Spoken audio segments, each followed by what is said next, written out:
Assalamualaikum warahmatullahi wabarakatuh. Hello everyone, welcome. My name is Yuni Aisya RESWARA. Today we're going to talk about a topic that is shaping the modern workplace and changing the way we live, the future of remote work. Just a few years ago, remote work was seen as a privilege, something limited to freelancers or tech professionals. But the COVID-19 pandemic changed everything. Almost overnight, remote work became the standard for millions around the world. Now, even as officers, salah office, satu, dua, tiga. Now, even as office reopen, we realize remote work is not just a temporary solution. It is becoming a permanent part of the way we work. And more than that, a permanent part of how we organize our time, space, and even our priorities in life. But what does the future will really look like? Today we'll discuss the benefits, challenges, and emerging trends of remote work and how they will shape our future. Okay, first, the benefits of remote work. Let's start with the positives. One of the biggest advantages of remote work is flexibility. Employees can work from anywhere, often even more control over their schedules. This allows people to better balance their work and personal lives, whether that means spending more time with family, pursuing a hobby, or simply being able to pick up the kids from school. There's also the benefit of saving time and money. No more long commute, traffic, or spending money on transportation, office clothes, or lunch outside. That's more money in our pockets and more hours in our day.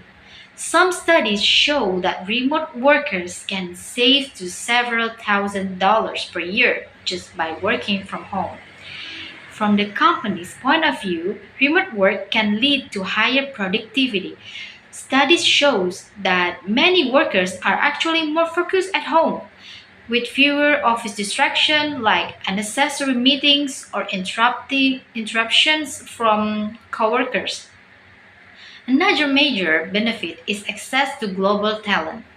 Companies are no longer limited to hiring people who live nearby. They can now find the best talent from anywhere in the world, which increase diversity, innovation, and competitiveness. Second is the challenges of remote work. However, remote work is not perfect. One of the most common problems is isolation. Without colleges around, many workers feel lonely or disconnected. This can affect not just mental health, but also team cohesion and morale. The sense of belonging that comes from hallway chats, lunch breaks, or team outing is harder to replicate online. Another issue is communication. Only meetings and messages don't always replace face to face interactions. It's easier to miscommunicate, understand tone, or feel out of sync with your team, especially if everyone is working in different time zones. There's also the risk of burnout. When your home becomes your office, it can be hard to switch off. Many remote workers report working no longer hours, skipping breaks, or feeling pressure to respond to messages at all times. The boundaries between work and rest blur easily. And finally, not everyone has quite comfortably place to work. Some people may struggle with poor internet, shared living space, or like proper equipment like chairs, desks, or second monitors. These inequalities can create stress and reduce productivity. Okay, third is the hybrid work model. Because of these challenges, many companies are choosing a hybrid model, a mix of remote in office work. And this model, employees might work from home 3 days a week and come to the office on the other two. This allows for flexibility while still maintaining in-person teamwork and communication. But to make hybrid work successful, clear policies are needed. Companies must ensure fair treatment of all employees, whether remote or on-site, and provide tools and support on both groups. The fourth is technology will lead the way. Technology is the backbone of remote work, and in the future, it will become even more advanced and essential. New tools like virtual reality or VR and augmented reality or AR are starting to create more immersive ways to collaborate. Imagine joining a meeting in a virtual office space where you can move around, interact naturally with colleagues, and brainstorm and on a shared digital whiteboard. Artificial intelligence or AI will also transform the remote workplace. It can help with scheduling, writing emails, translating languages, and even summarizing meeting notes automatically. AI powered assistants might become a standard part of every virtual meeting group. Companies might also invest more in cybersecurity, cloud infrastructure, and platforms that enable asynchronous collaboration so teams in different time zones can work effectively without needing to be online at the same time. Companies may also invest more in cybersecurity cloud. The fifth is the bigger picture impact on society. The shift to remote work is not just a workplace change, it's a social transformation. If people no longer need to live near their workplace, we might see new patterns of migration. Cities could become less crowded and expensive, while smaller towns and rural areas might experience growth. People may choose to live where the cost of living is lower or where their quality of life is higher. We might also see significant change in real estate, transformation systems, and even the environment. Fewer cars on the road means less traffic, fewer accidents, and reduced carbon emissions. Office may shrink or disappear entirely, turning into co-working hubs or mixed-up use space. But there are concerns too. Remote work may increase inequality if only some people have access to fast internet, quiet home office, or supportive employers.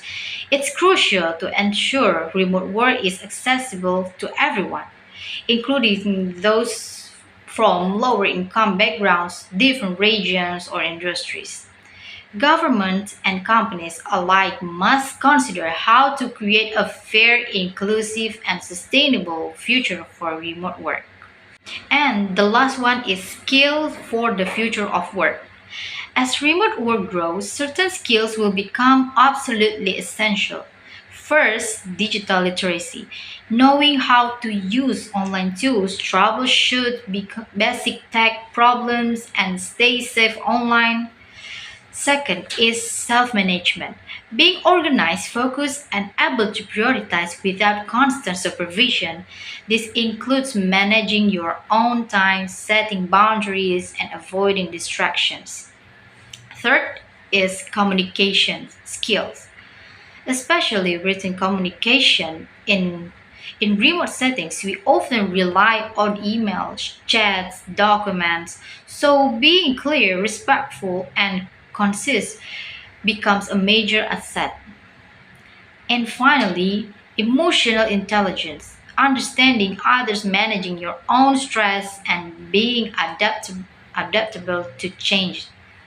These soft skills are what help remote teams stay connected, motivated, and collaborative.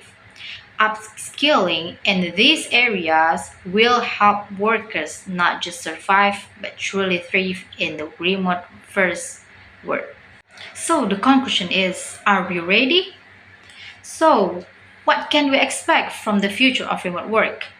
It's clear that there won't be a single approach that fits everyone. Some people will continue working fully remote, others will adopt hybrid models, and some may return to traditional office setups. But one thing's certain, Remote work is no longer just a temporary fix. It's become a permanent, involving part of how we work. To make the most of it, we need to adapt on multiple levels. Companies must build strong digital cultures that supports flexibility, communication, and fairness. Employees must develop new skills including digital fluency, time management, and emotional intelligence. And government must ensure equal access to digital infrastructure and create policies that protect and empower remote workers. If we can embrace these changes with intention and care, remote work has the potential to lead us into a future that is not only more flexible and productive, but also more inclusive, sustainable, and human centered. Thank you. That's all from me. Bye bye.